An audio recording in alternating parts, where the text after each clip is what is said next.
to recap here, we have the stub shaft, right, that mounts directly to each output shaft. You got two of these, obviously. A screw goes right through the base, right through there. No problem. Got lots of material there.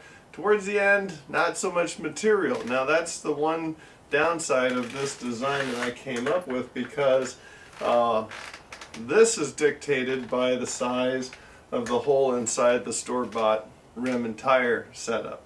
That's pretty small right there. So you can only go so thin on the hub itself, right? So that goes on there, the wheel goes on top of that. Sort of like this here. There is a nut. Don't make me into a liar, okay? You got this little, it's aluminum, you know what I mean? We're talking about a 50-pound passenger here, or a driver, and that keeps the wheel from falling off, right? But it spins freely, and rather true if I may say so. The transfer plate then takes the power from the center shaft, which does all the rotating, and delivers it to the rim, which does all the weight supporting, right, via this hub. And there's a hole in the plate for the tire pressure stem, which is good because these things will go flat in a week just by sitting on their own weight.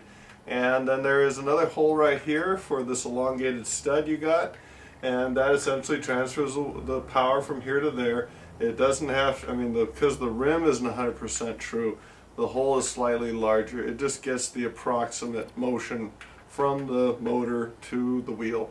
Pretty simple. And now you're probably asking yourself, how does this hub fit into this housing? Well, that's a good question, if you don't mind me saying so. It just fits in there like this, right? Just like that. And you got screws, you know, Allen head screws that go through the housing, because, you know, it's a significant amount of material right there. It's about a 1/4 inch or a little bit less. And set screws go in around the perimeter right here, holds it in there, keeps it from falling out. And now the motor sits in there nice and comfy, and there's no need for it to take any load weight-wise. So the housing itself takes all the weight, makes a very nice assembly. I think it looks good.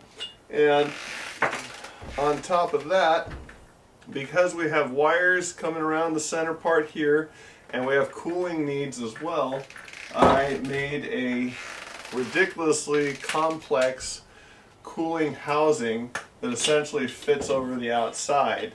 Now this is to run the wires for the power. It is to hold the fan system.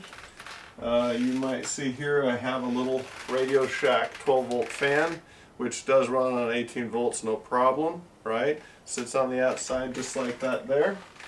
And to be extra super duper fancy, I even made an adapter plate, because this hole is somewhat smaller than the diameter of the fan.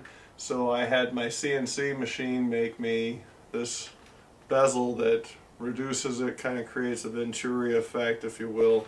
It's not, it's definitely not necessary. I went overboard making it like this, and so this is one half of the shell, this is the other half of the shell. There's spacers in it because I wanted to make it a little wider, and the other half of it, which should be here, oh, it's on the main frame, but that makes a really clean setup because the wires run through it. You don't see any bare wires hanging loose, and you get your cooling effect, which is extremely important. Now, I might have mentioned that I burned up some motors.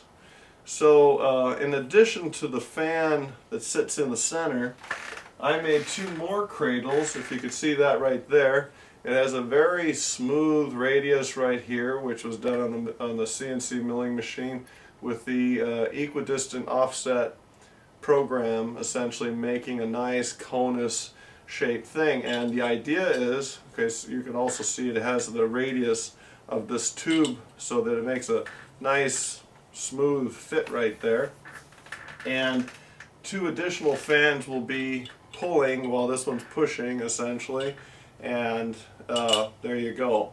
So one on this side, one on that side, one in the middle. We're trying to keep everything cool here. The fans do not use a significant amount of power, so you know, as long as they're stepping on the gas, these things will be running. That's the way I have it set up so far.